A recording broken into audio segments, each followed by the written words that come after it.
Hi, this is Freeman Michaels for FaveDiets.com. I want to talk today about trusting your feelings. We're told often to trust our feelings, and I think for those of us that struggle with weight, that isn't always good advice. I believe that honoring our feelings, expressing our feelings in a constructive way is important, but trusting them is actually a bad idea. Because what's happened is our feelings have been denied, repressed, shut down for a very long time, and it's come out in behavior, specifically a pattern of behavior around food, right? We eat when we're having feelings. So the idea of trusting our feelings isn't good advice, because our feelings in fact have become untrustworthy.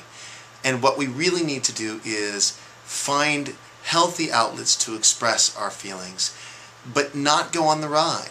Because what happens when we get hooked into a feeling is we go on a bit of a ride. Sometimes it manifests in food.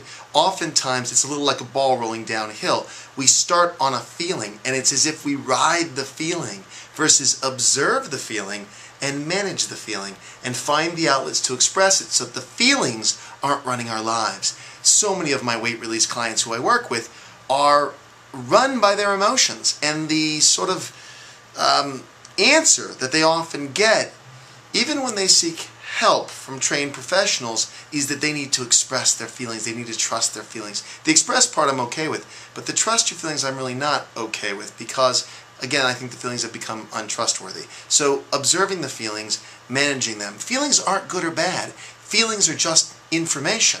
What we do with the information is really important, but that we recognize that feelings, when they get triggered, oftentimes have a life of their own. They take us down a path where we tend to feed the feelings, right? We feed the upset, we project the upset, we make it about people or things in our lives, and then it snowballs and becomes this overwhelming emotional experience, and we're always in emotional overwhelm.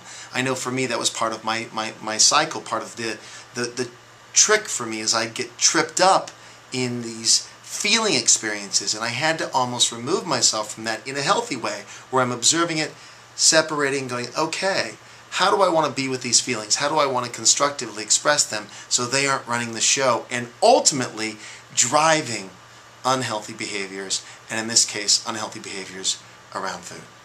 That's my share today for FaveDiets.com. Thanks for joining me.